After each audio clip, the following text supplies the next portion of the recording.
I want to start on a positive note, and let's talk about Indiana.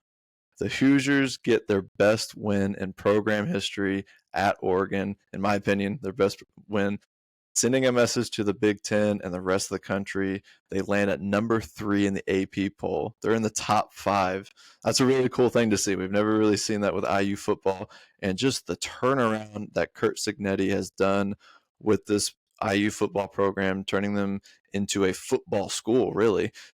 And they are a real contender in the college football playoff. I think they really have a good shot. I know we like to overreact to wins. This is a huge one. Going into Eugene, Oregon, getting a win, something that the champions from last year couldn't do in They ended Ohio State. I think it was the nation's longest home winning streak, I believe. Yeah, yeah. After Georgia had lost theirs, I think Oregon had that home win streak. But man, it's been an incredible run with Kurt Signetti and this team, and he's got the attitude. He's got great interview answers, and he's done a lot for this team. I love Fernando Mendoza at QB. It was a great transfer pickup for them, and I think this team is better than they were last year.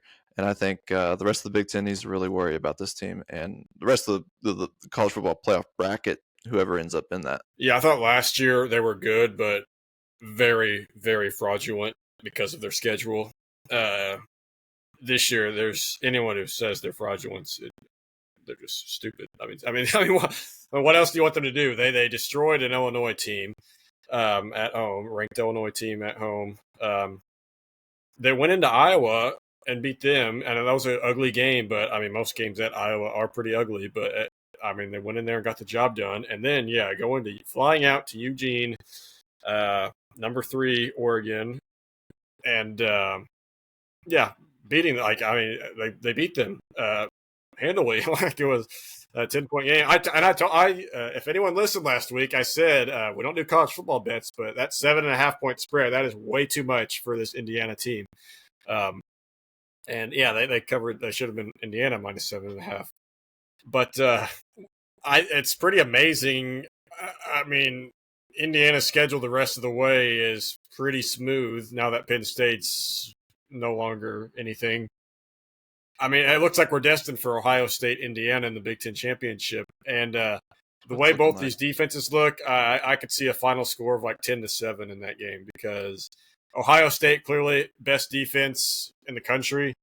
But from what I've seen from Indiana, they are directly below that because, they held Oregon to 13 points because Oregon's defense had a pick 6. So 13 points. It was just one coverage bust that they messed up. And that was it. Yeah, they shut down an elite Oregon offense. So, that defense is talented. Elijah Surratt, you mentioned Mendoza, but his connection with Surratt's a pro. That guy is good. He had 8 catches, 121 yards, and a touchdown in that game against Oregon. So, they're going to be a fun team to watch the rest of the way. Even though I don't know if they'll play another close game this year until the Big Ten Championship. But they are for sure to be taken seriously and a real threat to win it all. All right. The other big news, obviously, was Penn State firing James Franklin. This didn't come as a shock to me because they ended up losing to Northwestern by a point at home, becoming the first FBS team in the last 30 years to lose consecutive games of being at least a 20-point favorite. Just a complete collapse for this Penn State team. Obviously, Drew Allier going down with an injury. I believe he's going to be out for the season, is what I was hearing based off what happened in that game. Just out of nowhere, too. This was a team that, I mentioned at the beginning of the year that had followed pretty much the same formula of the past 2 national championship teams, bringing everybody back, bringing in some transfers, having a older team with a lot of experience and a lot of talent too. A great running back room with Singletary and Katron Allen, but something happened. I don't know what it was. I know the loss to Oregon was a tough pill to swallow at home and a really good spot for them with the bright lights and the whiteout and everything to do with that game. But then to go on the road and lose to UCLA, a winless team, and then to Yeah, follow that that up might with a not. Northwestern loss. It's crazy. The UCLA loss might actually not be bad by the end of the year because they look like a whole new team. They followed it up. They went on the road and crushed Michigan State. So they are 2-0 with after firing their coach. So I saw something that Michigan. UCLA controls their own path to the college football playoff because I think they play. I think they play IU. They might play Ohio State too. So if they could beat both, if they beat both of them, they would control their own path. But the Penn State news is the big story. And just before NIL, this would be. I mean, yeah, it'd look horrible that you lost those 3 games, but I mean, a program like Penn State would never fire their head coach mid-season. But now, losing recruits with the NIL issue, you had to let him go, even despite the $50 million buyout or however much that was. So, it'll be interesting to see who they get. One advantage they have is they were the first big program to fire their coach, so that means they will be looking before some of these other programs, like in the SEC, might be looking. Some of the names they're throwing around are ridiculous. Like, why would Signetti leave IU? No, IU has he's turned IU into a big pro. Like at this point, there's no reason to leave. Well, and IU has so many donors too. It's not like they said that Penn State have more resources, and no, they have a nicer stadium. That's it. But I'm sure they'll get somebody good. But Matt Rule does have some ties to that team, and I loved his press conference. He didn't deny his interest in the Penn State job, because to me, the Penn State job is the best one on the market this offseason. So the fact that they will be ahead of other programs and finding their coach is huge. And all right, a couple more things to get to in college football. Ohio State coming off a big win against Illinois, taking care of business against at the time was number 17 team in the nation. They turned 3 takeaways into 21 points to beat Illinois. Just solidifying themselves as the best defense in the country. You mentioned it earlier. At this point, who's scoring? Who's scoring on this Ohio State defense? They made that Washington quarterback. He wasn't able to do anything against this defense. He's been putting up huge numbers. He just put up like 400 yards passing and like 150 yards rushing against Rutgers last week. Yeah, they should be ranked too. It's ridiculous they're not ranked. True. So that just shows SEC bias. And I almost think Ohio State's, in some ways, they're kind of under the radar because they're just like staying at number 1. There hasn't been an upset there, and you kind of have a team shuffling within the top 10 and really cool storylines with that. But looking at the rest of Ohio State's schedule, they get Wisconsin, who is in shambles, Penn State, who's in shambles, Purdue, UCLA, which you mentioned is Never on the know. up and up there. You never know.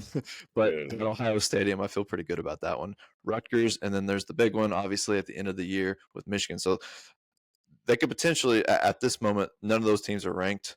Michigan could get themselves back into the top 25, but it's like you said, we could be set up for an already. IU, The story is State. already like normally like there's a few contenders for the, like last year it was Ohio State, Penn State, Oregon, Indiana. We didn't really know who was going to end up in the title. It might already just be the two. We might already know the 2 teams at this point. Yeah, and Ohio State, I feel like, has just kind of separated themselves from the rest of the pack. I am a homer for the Buckeyes, but I do feel pretty strongly about that and them keeping that number 1 spot for the rest of this year.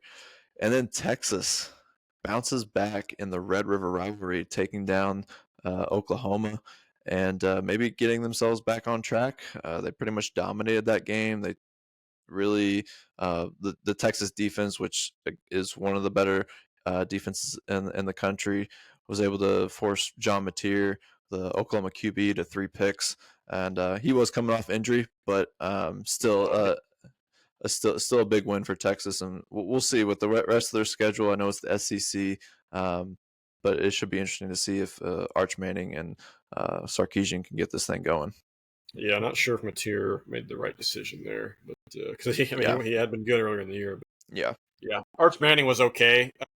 His stats were okay, but I thought he played much better than he had. Like he went 21, 27, Yes. 166 yards and a touchdown. High popping stats, but I thought he played really well. Okay, we got a few entertaining games once again, mostly in the SEC. Like this is a big weekend for the SEC. Kicking things off, this might be the first time ever that Vanderbilt is favored against a ranked opponent,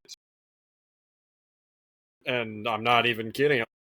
When would they have ever been favored against a ranked opponent? But yeah, In they are basketball. in basketball, number 7, or baseball, obviously, but they're pretty good at juggernaut baseball. Yeah, 17 Vanderbilt is hosting number 10 LSU, and Vanderbilt is a 2.5-point favorite in that game. So that should be a good one. Top 10 matchup, we have Ole Miss, ranked number 5, at number 9 Georgia. Georgia is a touchdown and a half-point favorites at home. Ole Miss played a pretty uninspiring game against Washington State. The same Washington State team that Washington kicked their teeth in, and for some reason Washington's not ranked. But yeah, Georgia at home. I like them. I like the Bulldogs there. Always a fun one. Tennessee at Alabama. Tennessee's ranked number 11. Alabama's ranked number 6. Alabama's a 7.5-point favorite. Tennessee's ranked, so Alabama should play really well. If Tennessee was unranked, then Alabama would be on upset alert in the Kalen DeBoer era. And big rivalry game. Number 20 USC after a big-time win over Michigan.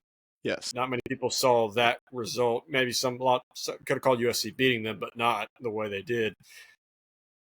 They are coming to South Bend to take on number 13 Notre Dame. Absolute must win for Notre Dame. Not only if they lose, they're out of the playoffs, but this is one of their only big games left. Yeah. So it's a straight resume strength there too. And Notre Dame to me is better than a lot of the teams ahead of them in the rankings right now because they played 2 really good teams, 2 top 5 teams in Miami and Texas A&M, and they played them close. It came down to the wire in both of those games. You're right. This is a must win. They don't have really any other big games on their schedule. But I think they are playing really well, and I think they are a playoff team. So I would really like them to win this game. One note on Georgia.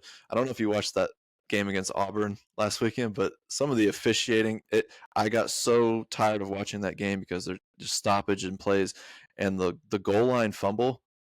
Give me your thoughts on that. Yeah, Auburn's been getting whooped by officials this year. If you recall that Oklahoma game, there was some questionable officiating in that, but yeah, whatever.